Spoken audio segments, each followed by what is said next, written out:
Welcome back, it's Nine, and today we are going to be discussing Sony's next state of play. We're going to be covering the acquisition of Nixxes Software and also the new Ghost of Tsushima Director's Cut.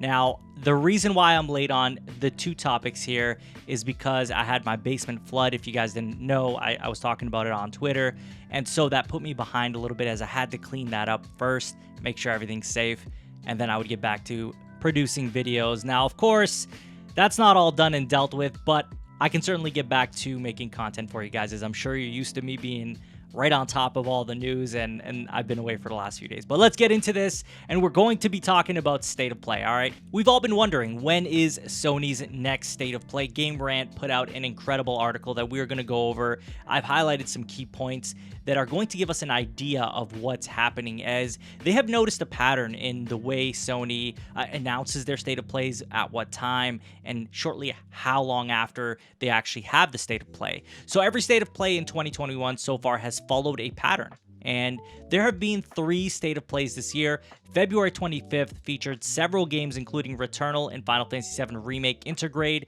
April 29th featured Ratchet & Clank, Among Us, and Subnautica, and May 27th focused on Horizon Forbidden West. Each of these events took place on a Thursday, and the time span fits for a new State of Play to take place soon as well. So they're saying it makes sense that the next one should be happening soon. The most important detail, though, to aid the legitimacy of this July 8th date is not what happens that Thursday, but what may happen that Monday, July 5th, or is more likely to happen on Tuesday, July 6th.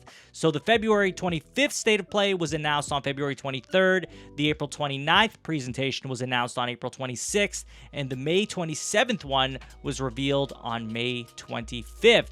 So Sony has announced 2021 dates the Tuesday before twice and the Monday before once, meaning that Tuesday is the most likely reveal date for July's rumored State of Play. If Monday passes by, don't worry, we could get that announcement on Tuesday. So if you want this in a nutshell, basically, this Monday, so tomorrow or Tuesday, we should get an announcement for State of Play for this July 8th event, if it is indeed true. If it's not true, then we will not get any announcements, obviously. So the way I sit with this is 2 things I want to say. Number one, I think this makes a lot of sense. If it's going to happen, it's going to get announced Monday or Tuesday. I completely agree with that. The other thing is, the sources of this July 8th date are not the most reliable sources, but it is the date that is floating around the internet the most, where they believe that July 8th is going to be it. Like, they truly believe that that's it. They say they have insider information. You know, in cases like Roberto Serrano, he's been right in the past, but hasn't been right in quite a while. So it's like, you know, a broken clock situation. Is it right, you know, twice a day kind of situation, right? And I think that it's up in the air. I personally would say don't put too much faith in this rumor. I really believe that this is probably not going to happen just because of the sources, but the pattern in itself, I believe that's true. That's kind of the way they do things, and I believe they've been doing that for a while now. But if we just look at 2021, it makes a lot of sense. As for what we could see at the State of Play, I think it's going to be a major one. I think it's going to give us a date for Horizon. I think it's going to give us more Gran Turismo, God of War. We're going to see a lot more. I think that's a given, right? We could talk all day about what games they could show, but I'm not going to do that because that's just something totally different. But in terms of a State of Play happening, keep your eyes open on Monday and Tuesday for PlayStation Blog or on PlayStation's Twitter. That we're likely going to get an announcement, and I will certainly let you guys know on my YouTube channel as soon as I hear about it. Or if you want to keep up to date, follow me on Twitter. I will obviously retweet it, post it out there as well. But on to our next topic, and this is all about Nixxes Software. And this was a big acquisition for Sony, as this helps them in a major way for a support studio.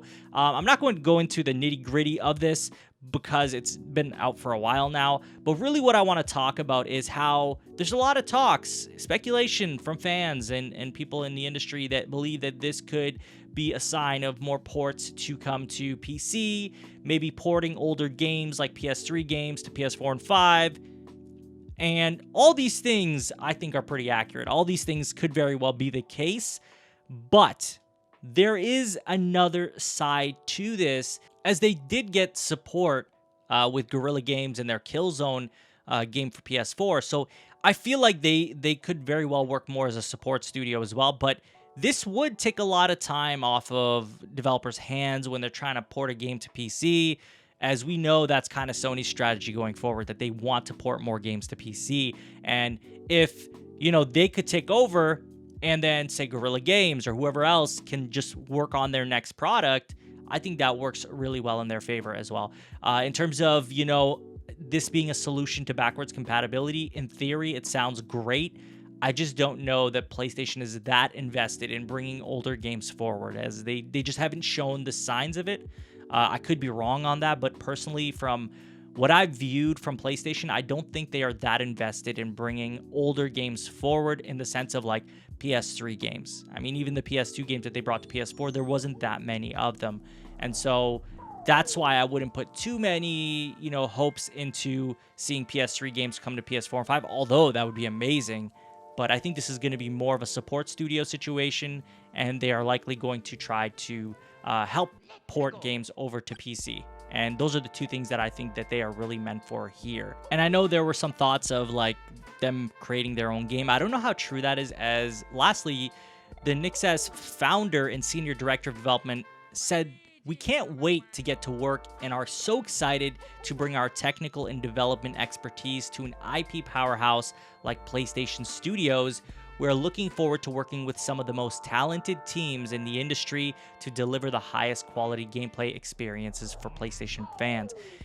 To me, the statement sounds a lot like more of a support type of role than creating a whole new game, especially because that's not really what they've done, especially in the past. If you look at what their past is, they basically have done PC ports for the most part and acted as a support studio, and it was mostly with Square Enix properties: Tomb Raider, Deus Ex, Hitman, Thief, Legacy of Kain, and then obviously Marvel's Avengers most recently.